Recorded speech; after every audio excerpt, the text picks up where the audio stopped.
Bet you can't see it though, can you?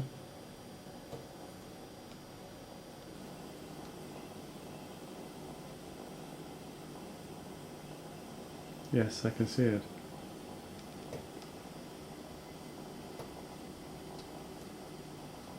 There's a little tail of copper when you finished cutting the line, and you have to flick it off, you know.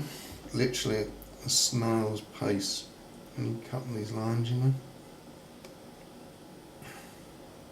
So what's the longest you've worked on one etching?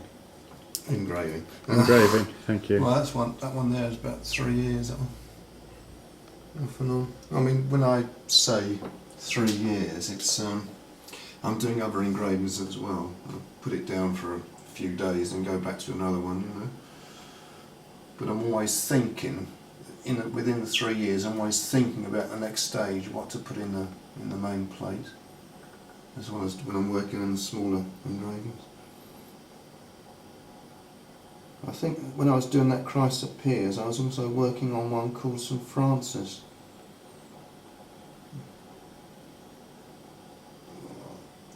And you don't want to slip, by the way, when you cut. And that's you and your father in that picture in the factory? Yeah, and some workmates and imaginary faces as well. And there's lots of little kind of comments like, what's that, boobs of the month there? Oh, robot era, new techniques makes engraving obsolete. Printer's Journal, walkout over killer conditions. And there's that funny thing there.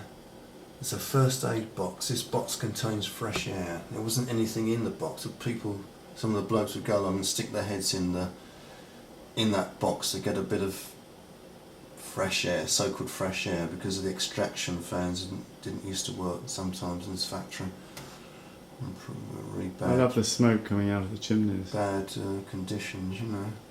This is a place just outside of Bristol, Purnell's. I don't think it's been raised to the ground actually. Probably a business partner, you know. And I used to work with lots of the old ex-coal miners who used to go from the mines into the printing industry. They were telling me they were working in 4-foot seams. Yeah. Really. And they That's remember up to 1944 the boys used to pull the carts, coal carts, behind them, and used to use what's called a gus and crook. So the crook into a belt and attached to the coal truck. We used to be on all fours in this 4-foot narrow seams. Amazing conditions. It was up to 1944 as well. It's not too long ago, really, was it? I'm doing that. When were you born? 1944. No, all the printing process is standing up. Right. So this is, imagine I'm using my hand. Well, I am. Talking about a load of rubbish now.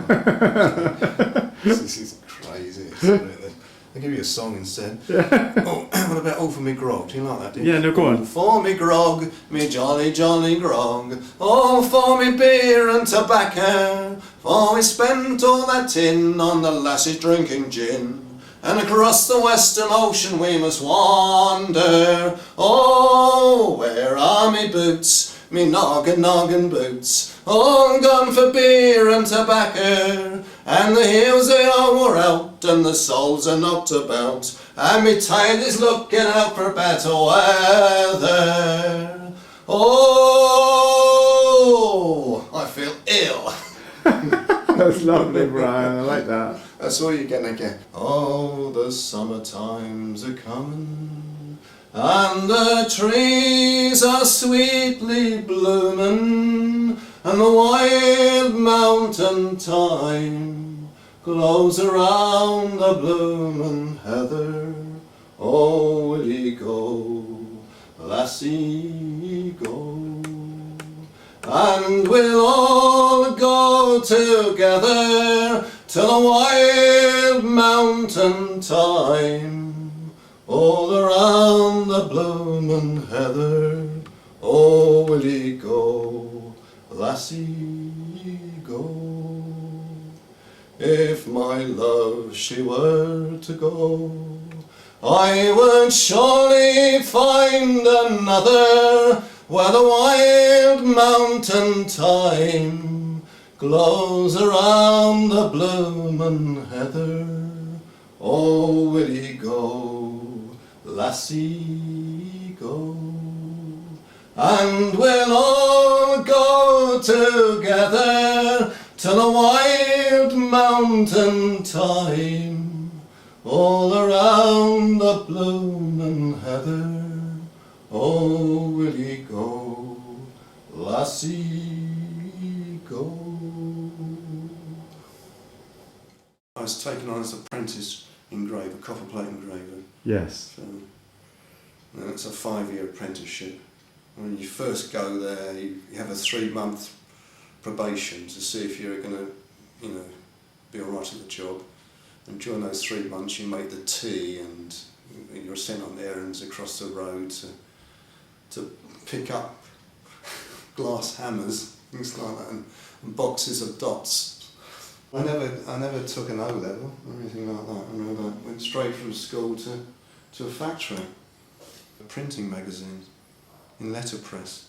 Posh, some of them, like Country Life, Tatler, stuff like that. And when I went to move from that factory to Gravure, we were doing some rougher stuff, the Reader's Digest and lots of Grattan, horrible advertising brochures and things like that. So it wasn't sort of arty.